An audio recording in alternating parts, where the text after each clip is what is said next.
Ya, kini kita ada di segmen kita sudah kembali bergabung Prisa Sombodato dan kita akan membahas mengenai peluang platform ekstrakurikuler. Sudah tersambung melalui video conference ada Mbak Debbie Rahata Putri, beliau adalah CEO dari Learn Pop. Selamat pagi Mbak Debbie. Halo, selamat Pagi pagi. Kak, salam kenal Kak. Salam kenal, terima kasih sudah join bersama kami di Create Up. Nah, kita mau membahas mengenai daya dukung ekstrakurikuler terhadap perkembangan anak sejauh ini, melihatnya seperti apa, Mbak?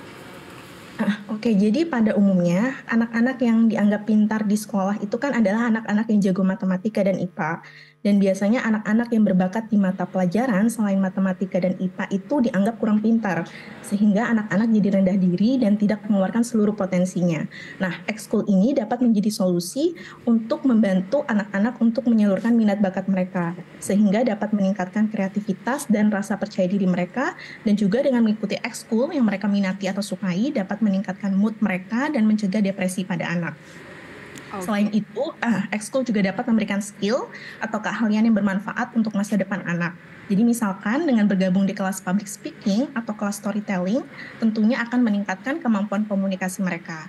Dan juga ekskul dapat meningkatkan soft skills anak seperti problem solving atau critical thinking yang juga akan memberikan dampak positif terhadap kemampuan akademis mereka.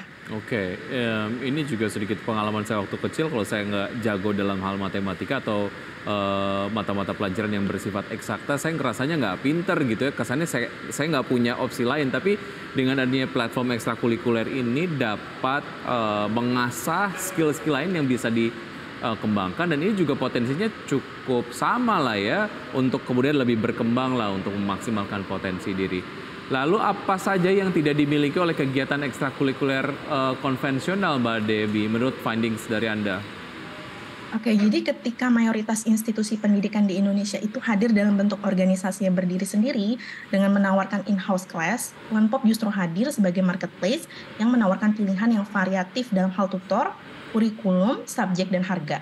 Jadi di mana hal ini sejalan dengan visi misi kami yang ingin membantu anak-anak untuk eksplor minat bakat mereka. Dan juga tidak hanya guru, tapi para profesional dapat mendaftar sebagai tutor di LearnPop. Jadi misalkan sebagai contoh, ahli keuangan itu dapat mengajar financial literacy, atau programmer dapat mengajar kelas coding di LearnPop. Dan yang paling penting yaitu masalah harga.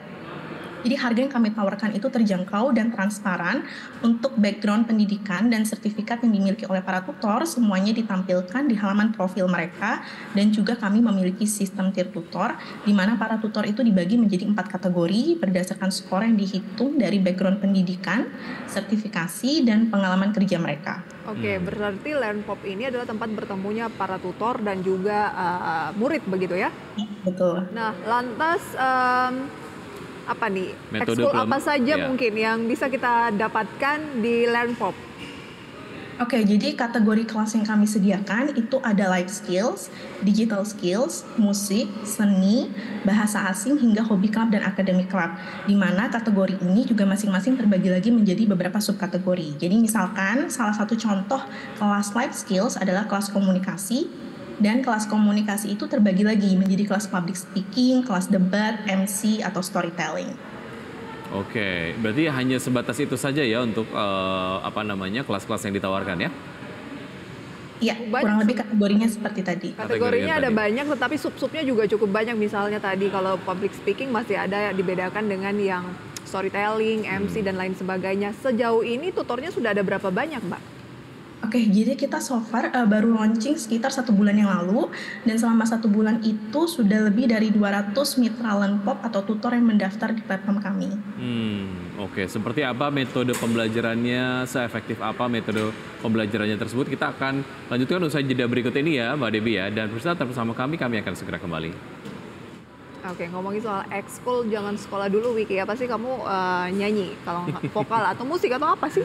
Iya, kalau saya vokal ataupun musik ini otodidak, nggak yang ada lesnya. Tapi belakangan sebelum saya hijrah ke Jakarta, saya betul-betul ngasah dengan les lah gitu. Oke, dulu berarti nggak ikut ekskul? Nggak ikut ekskul. Wow, agak sombong ya. Itu otodidak, memang bakat ya sudahlah. Oke, tapi kalau ngomongin soal metode pembelajarannya, ini gimana Mbak yang di LearnPop sendiri? Dan efektivitasnya dari metode pembelajaran yang sudah diterapkan sejauh ini seperti apa? Dan pembelajaran di LearnPop itu live online atau daring, dan sebagai marketplace, LearnPop itu tidak mendikte kurikulum, tapi justru memberikan otonomi kepada tutor untuk merancang kelas mereka sendiri, menentukan subjek yang ingin diajarkan, kurikulum, jadwal, dan durasi kelas hingga harga kelas mereka. Dan kami, target market kami ada 2 ya Kak ya, itu tutor dan murid, dan 1 bulan terakhir ini kami udah launching platform kami ke tutor, sedangkan untuk ke murid itu akan kami lakukan pada tanggal 7 bulan 7 tahun ini Kak. Oh oke, semoga itu berjalan dengan baik. Kalau tadi kita berbicara mengenai tutornya, lantas muridnya sejauh ini animonya bagaimana? Oke, jadi seperti yang saya sampaikan sebelumnya, kita baru akan launching platform kita ke murid itu pada tanggal 7 bulan 7 tahun ini. Ya. Berarti menyiapkan tutor-tutornya dulu ya? Ya betul, karena marketplace itu kan chicken and egg problem ya, mana dulu yang mau diduluin chickennya atau egg gitu. Akhirnya kita memutuskan untuk mempersiapkan tutornya dulu Kak. Gitu. Oke, range biayanya dari berapa sampai berapa untuk setiap kelas? Oke, jadi untuk tutor yang mendaftar di tempat kita tuh kita kurasi, terus kita bagi jadi 4 kategori. Jadi untuk tutor yang masuk di kategori pertama itu harga kelasnya di bawah Rp50.000 per meeting, dan untuk yang kategori kedua harga kelasnya di bawah Rp100.000 per meeting, kategori ketiga harga kelasnya di bawah Rp150.000, dan untuk kategori tier yang keempat itu tutornya nggak memiliki batasan harga maksimal. Jadi yang membedakan dari setiap kategori tersebut itu adalah background pendidikan, sertifikat, dan pengalaman kerja tutor. Oke, sistem apa nantinya yang akan diterapkan? Jangan sampai misalnya kan tutor kemudian buka sendiri misalnya begitu ya, nggak lagi ikut dengan LearnPop atau gimana? Sistemnya gimana sih? Ada kontrak atau gimana? Oke, jadi seperti yang saya sampaikan sebelumnya, jadi kita mengkurasi tutor itu menggunakan sistem tier tutor.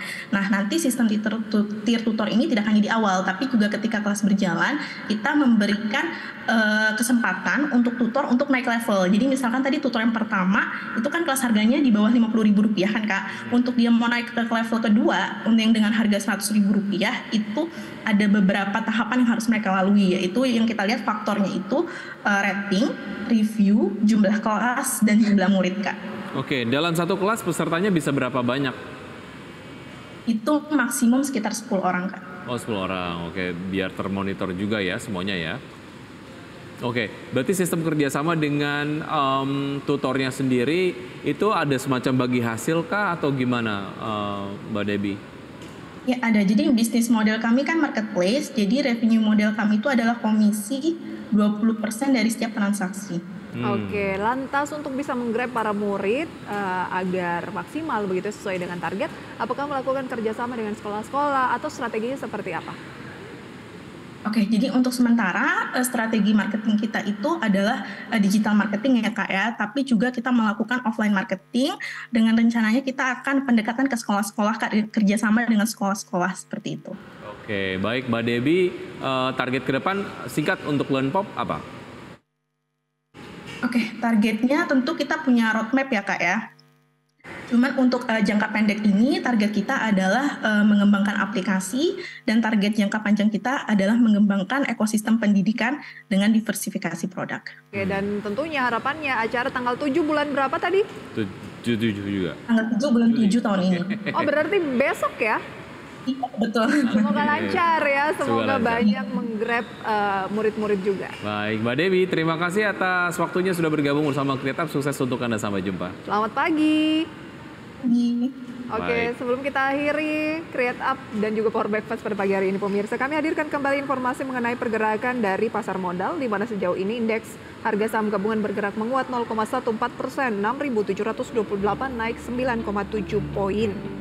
Oke, sementara itu saham-saham yang masuk ke dalam jajaran top gainers diantaranya adalah Sage, Toba, Mapi, Bumi, GJTL, kemudian juga ada Antam, E-Hardware, ESA, dan PTBA. Yang masuk ke dalam top losers diantaranya adalah SMIL, BRIS, ADMR, CTRA, Unilever, SDMR, GoTo, Clio, dan Care.